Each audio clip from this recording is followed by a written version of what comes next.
정책 변경 전에도 알고 보면 이제 100불을 스테이킹을 하면 레퍼럴 코드가 나오고 또 다른 사람을 추천을 하면 100불을 주진 않아도 100불을 주면 나한테 후원 수익이 올라오니까 당연히 올라오죠. 그러니까 정책 변경 전에도 이미 그렇게 할 수 있는 모델이 있었다고요. 객관적인 내용을 아셔야 된다니까. 그럼 지금 정책 변경을 했다고 그래가지고 없는 내용이 갑자기 생긴 게 아니라 원래 있었던 거에서 하나를 뺀 것 뿐이에요. 그래서 이미 정책 변경 이전에도 100불을 주면서 사업을 했다고요. 왜? 그 100불을 주면 나한테 후원 수익이 100% 올라오니까 100불을 준 거죠. 손해볼 게 없다 이러면서. 그리고 그 방법을 적극적으로 썼던 그룹들이 몇 개 그룹들이 있는 거죠. 그들은 미팅에 오면 캐시를 100불로 줬죠. 그리고 가입을 한다고 하면 리더들이 일괄적으로 KOK 코인을 그 자리에서 넣어줬어요. 그렇게 해서 사업을 했었던 시절이 있었고 그걸로 해서 유저층이 엄청나게 늘어난 거죠.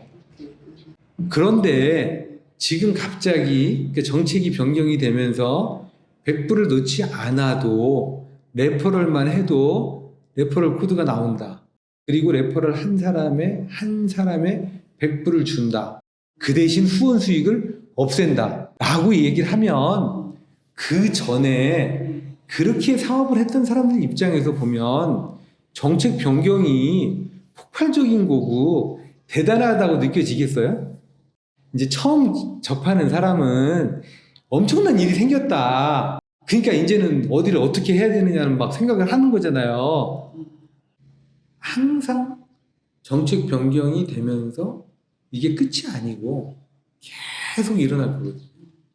이런 일들이 발전을 위해서 더 커지게 하기 위해서 그러니까 플랫폼의 유저들을 더 많이 확보하고 그다음에 플랫폼 안에서 기여도가 있게 하면서 혜택을 더 주고 그다음에 그 플랫폼의 유저가 늘어나면서 이 플랫폼 안으로 디지털 콘텐츠들이 들어와서 어떤 이익을 실현하고 또 이 플랫폼이 커지면서 KOK라고 하는 코인의 활용도가 높아지고 또 이 KOK라는 코인이 K스타디움이라고 하는 메인넷 안에서 하나의 기축 통화가 되고 K스타디움이라는 곳 안에 D앱들이 들어와서 활동하고 그 활동한 거에 따른 어떤 그 가스비나 어떤 인베스트먼트 수익이 들어오는 거에 대한 부분으로 열려져 가기 위해서 정책들이 계속 바뀔 거라고요. 그런데 오리지널을 모르면 바뀔 때마다 요동하는 거예요. 지금 상태가 그 상태예요.